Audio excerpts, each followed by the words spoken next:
Saudara, saat partai lain sudah mulai bergerak, bermanuver mencari kawan koalisi, Partai Golkar terkesan adem ayem. Kemana arah koalisi Golkar merapat mendukung Ganjar Pranowo atau Prabowo Subianto? Kami bahas bersama Wakil Ketua Umum Partai Golkar, sudah ada Pak Nurdin Halid, dan juga Direktur Eksekutif Indikator Politik, Mas Burhanuddin Muhtadi. Selamat sore, terima kasih waktunya sudah bergabung bersama kami di Kompas Petang. Selamat sore, Assalamualaikum. Saya akan ke Pak Nurdin. Pak Nurdin, ini kan Golkar dikritik oleh Pak JK terlambat tentukan koalisi dan dinilai terlalu bergantung ke penguasa. Anda menanggapinya seperti apa? Dalam politik itu tidak ada kata terlambat, ya, karena memang juga masih ada ruang yang cukup, masih ada waktu yang panjang sebelum pendaftaran ke KPU. Golkar bukan tidak mandiri dan bukan terlambat, tetapi ada faktor-faktor yang membuat Partai Golkar harus melakukan berbagai langkah-langkah, melakukan berbagai lobby-lobby yang sangat intens untuk melaksanakan daripada amanah konstitusi. Seperti kita ketahui bahwa Pak Erlangga Hartarto dalam Rapimnas diputuskan sebagai calon presiden.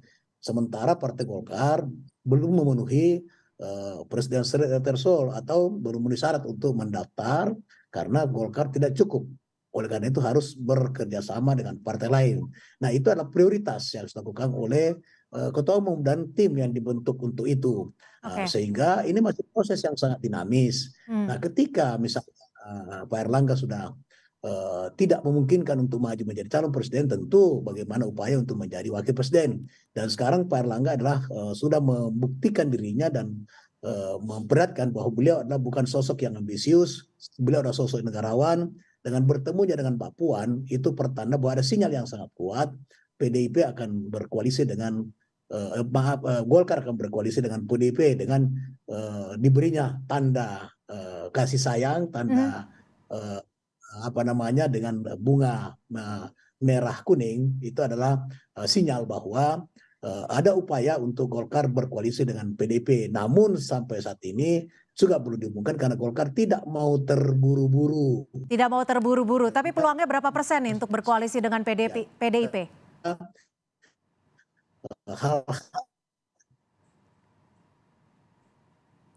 Baik, kami akan mencoba memperbaiki sambungan audio dengan Pak Nurdin. Tampaknya sedikit terganggu, saya akan ke Mas Burhan. Mas Burhan, kalau Golkar ini menurut Anda sudah bisa dibilang terlambat belum untuk menentukan koalisi? Menurut saya tidak bisa disebut terlambat ya, karena sangat kompleks terkait dengan variabel yang berhubungan dengan kenyataan Golkar ini tidak bisa mencalonkan pasangan capres-cawapres tanpa berkoalisi dengan partai lain.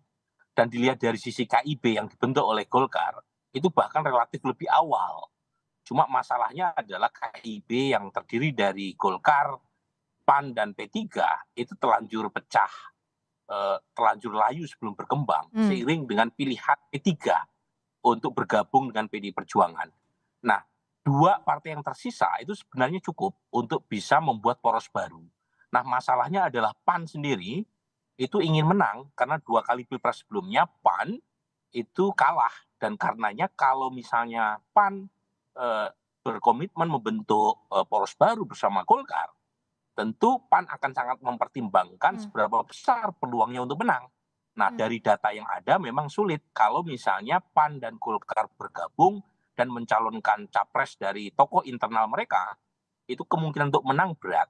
Nah, kalau misalnya ini sulit untuk diwujudkan, Cynthia, mau tidak mau ya harus menjadi cawapres. Jadi cawapres penting buat Golkar, karena bagaimanapun Golkar itu peraih kursi terbesar kedua. Nah, masalahnya siapa yang berkenan untuk meminang Pak Erlangga Hartarto sebagai cawapres di antara 3 capres yang muncul. Tapi Mas Burhan, dari perspektif Anda sendiri, kalau Golkar bicara untung-untungan, lebih untung merapat ke Ganjar Pranowo atau merapat ke Prabowo Subianto?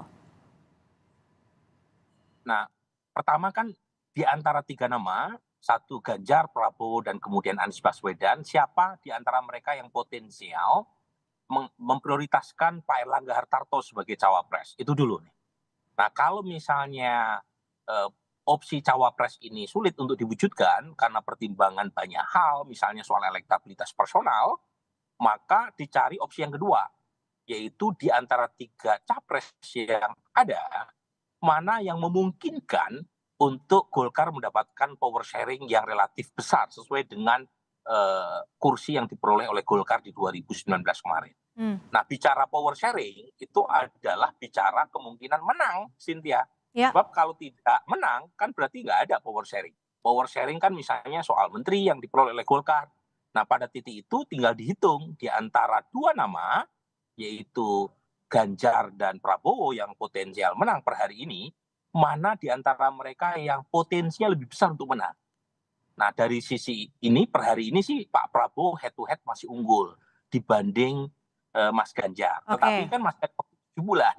Nah, jadi memang perhitungannya matang, jadi nggak bisa Baik. disebut lambat seperti yang disampaikan Pak Yusuf Kalla. Karena Baik. bagaimanapun nggak bisa gegabah dalam mengambil keputusan. Gitu. Oke, saya akan ke Pak Nurdin. Menurut Anda gimana nih kalau dihitung hari ini lebih menguntungkan ke Prabowo? Kalau kemarin Pak Erlangga ketemu dengan 38 ketua DPD, dorongannya kemana? Jadi masih sangat dinamis ya. Dua-duanya baik Pak Ganjar maupun Pak Prabowo itu punya peluang yang sangat besar untuk memenangkan Pilpres, dan ini masih sangat dinamis, dan 38 DPD 1 Indonesia itu menyerahkan sepenuhnya kepada Pak Erlangga sesuai dengan mandat yang beliau pegang hasil Munas 2019 dan juga hasil Rapimnas. Nah, oleh karena itu suatu hal yang sangat positif bagi Partai Golkar sekarang, karena peluang-peluang dan ruang-ruang untuk kita mendapatkan katakanlah ekor jas di dalam Pilpres nanti itu akan bisa didapatkan oleh Golkar, baik kepada PDIP maupun kepada Gerindra. Nah, oleh karena itu kenapa kita belum memutuskan? Pertama, kita tidak mungkin terburu-buru. Yang kedua, tentu kita harus melihat secara prospek daripada kedua calon tersebut. Nah, namun kecenderungannya sekarang ini adalah Partai Golkar kepada PDIP, itu kecenderungannya, tapi